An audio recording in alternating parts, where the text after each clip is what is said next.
நாங்கள் தமிழ் தேசிய எழுச்சி என்று மாநாடு நடத்த போகிறோம். எனக்கு ஒரே ஒரு ஞாபகம் தான் வந்துச்சு. மாவீரர் நாளிலே அண்ணன் சீமான் அவர்கள் சூளுரைத்தார். நீ எழுதி வை,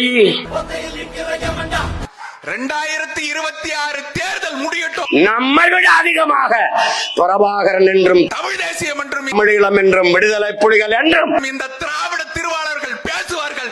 நான் உச்சரிக்க பார்ப்பேன், நான் பேச பார்ப்பேன் அப்படின்னு அண்ணன் சீமான் ஒரு சூழலை எடுத்தார். தேர்தலே நெருங்கல, அதுக்குள்ள வந்துட்டாங்க. தமிழ் தேசியம், நாங்க தான் தமிழ் தேசியம், தூய தமிழ் தேசியம் வந்துட்டாங்க. அண்ணன் சொன்னது நடந்து கொண்டே இருக்கிறது. ஒவ்வொரு முறையும் அவர் சொல்வது மீண்டும் மீண்டும் நிரூபித்துக் கொண்டே இருக்கிறார். இந்த முறையும் நிரூபிக்கிறாரு. அவர் எடுத்து வைக்கும் ஒவ்வொரு காலடி தடமும் சரியானது என்பதை நமக்கு காலம் உணர்த்தி கொண்டிருக்கிறது. அந்த காலம் மீண்டும் உணர்த்துகிறது. அண்ணன் எடுத்து வைக்கும் ஒவ்வொரு அடியும் அவர்கள் அடிமடியை கை வைக்கிறது, அவர்களை கலைக்கிறது. இந்த திராவிட குட்டி சுவற்றை உடைத்து எரிகிறதுங்கிறத கண்ணு முன்னாடி நமக்கு தெரியுது. என் ஓட்டு விவசாயிக்கு தான். நமது சின்னம் விவசாயி. ஓட்டு பாருங்க ஓட்ட, அப்புறம் பாருங்க நாட்டை.